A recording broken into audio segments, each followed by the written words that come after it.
All I desire for my own burial is not to be buried alive.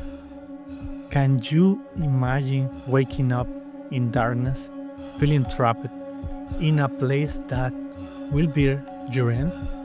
Today, I will tell you three stories that remind us that sometimes death is not the end, but the beginning of a nightmare.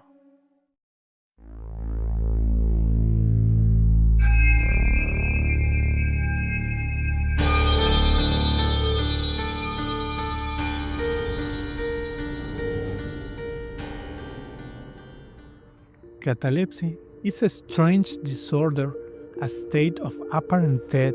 Imagine yourself motionless, unresponsive to stimuli, with pale skin and barely perceptible pulse. Yet you're alive, and in some cases, you're aware of everything happening around you. You feel them handle your body to prepare it for your funeral. This condition can be caused by illness such as Parkinson's disease, epilepsy, or even certain medications. Catalepsy reminds us that the line between life and death can be thinner and more deceptive than we imagine. If you are new into the channel, subscribe and turn on the notification bell to hear more stories that maybe you never hear before. In Victorian England, when the fear of catalepsy was at its peak, it was common to install bells connected to coffin by string. If someone was buried alive by mistake, they could ring the bell to alert to cemetery keepers. One foggy night, Thomas, the old caretaker, heard the sound of a bell echoing among the tombstones. Following the sound, he reached a recent grave with the name Eleanor Whittaker engraved on the tombstone. The bell was swinging violently as it moved by a desperate hand. "Who is there?" Thomas shouted, gripping his lantern. "Help me! I am buried alive," a muffled, trembling voice responded. Trying to verify the identity of the person, Thomas began to ask questions based on the tombstone. "What's your name?" "Mary," the voice replied. "When were you born?" "The 1830," the boy stammered. The date on the tombstone clearly read 1814. "Do you know what year it is?" His heart pounding. "It's 1850. A chill ran down the Thomas spine. He looked at the tombstone again. The year was 1861. Something was terribly wrong. "You know what? I don't know what you are, and there is no Mary buried here. Not even this year, 1850. If you are down there, I bet exists a good reason, and I won't let you out." With a firm motion, he turned the bell away, silencing the sound forever. Joaquín Pardavé, a famous Mexican actor and director from the golden age of cinema, died suddenly on July 20, 1955.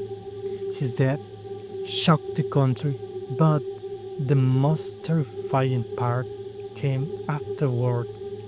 According to legend, his relatives realizing that Pardavé's will had mistakenly been left in the pants he has buried in, request an exhumation shortly after the funeral.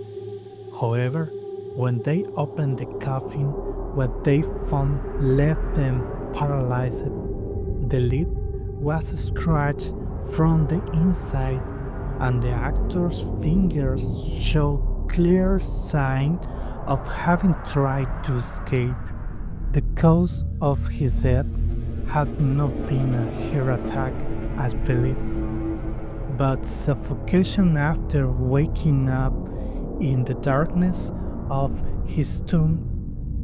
The rumor spread quickly, and although the family denied the events, the myth endured to this day. The idea of one of the most beloved faces of Mexican cinema waking up alone underground continues to send chills down people's spines.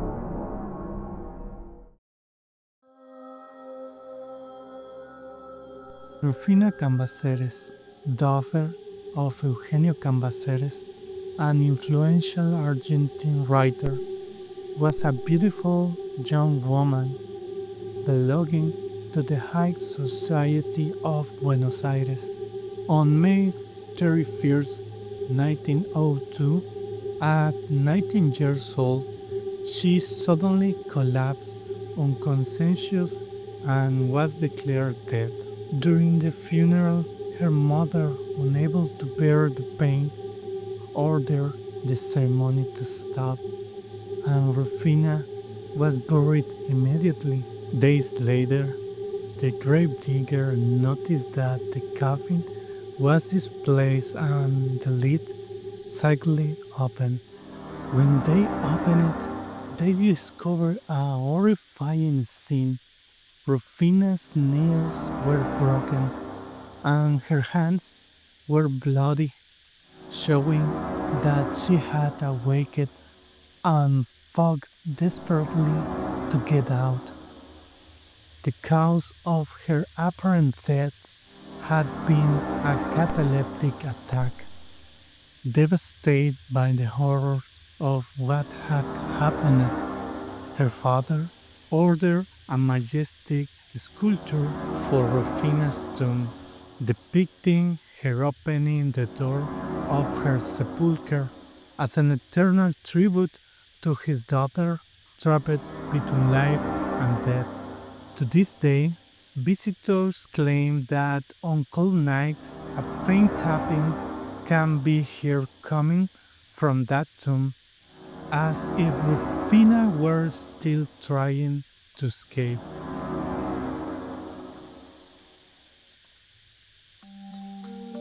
What do you think of these stories? Do you know any of them? If so, share your story in the comments. If you enjoyed these tales, please give me a like and subscribe. I have more stories on this channel and will share others you may not have heard before. All that's left to say is stay safe, stay curious. See you next time.